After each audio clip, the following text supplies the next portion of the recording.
Welcome back to Fellenbaum's Favorites. And for episode 2, I would love to share with you George Walker's Lyric for Strings.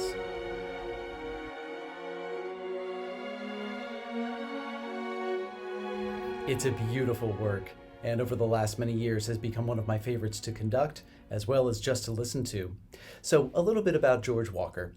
He was born in Washington, D.C. in the year 1922, and died only a couple of years ago in 2018 at the age of 96.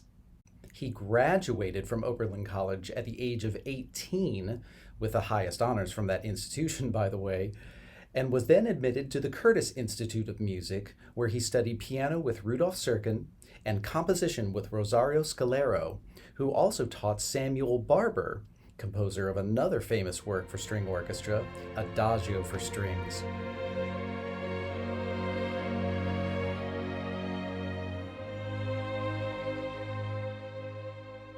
In his lifetime, George Walker composed over 90 works for a variety of media, including orchestra, chamber groups, chorus, solo instruments, and more. In 1946, he wrote his String Quartet No. 1, and the second movement of this work is what became his Lyric for Strings. It is his most frequently performed orchestral work. Now, George Walker was also an equally outstanding pianist.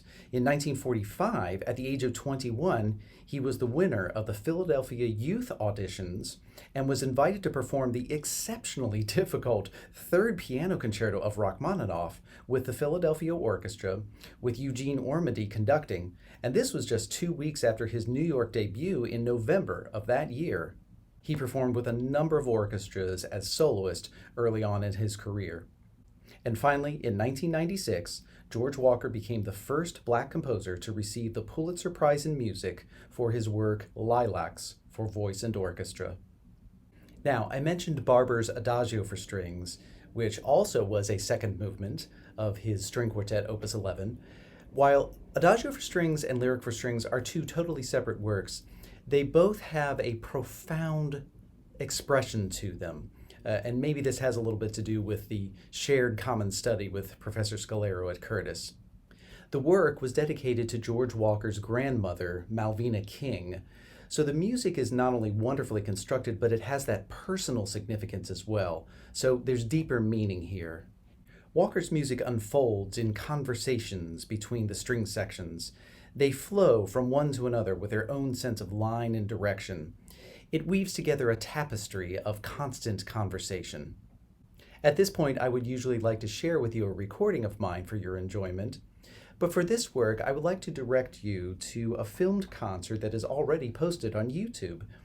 In 2017, during the annual BBC Proms, the orchestral ensemble Chineke performed a beautiful rendition of the Lyric for Strings, conducted by Kevin John Edusi.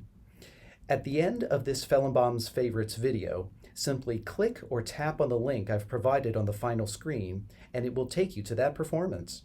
I've also included a few additional links of other performances you might enjoy just below this screen in the information section. And one more special bonus about this 2017 BBC Proms. The concertmaster for this particular Chineke performance is someone very familiar to the Brevard community, and that's Kelly Hall Tompkins. Many of you may remember her sensational performance of the Barber Violin Concerto at BMC in 2014 with Maestro Keith Lockhart at the podium. So as this video comes to a close, click or tap on the BBC link and enjoy this performance.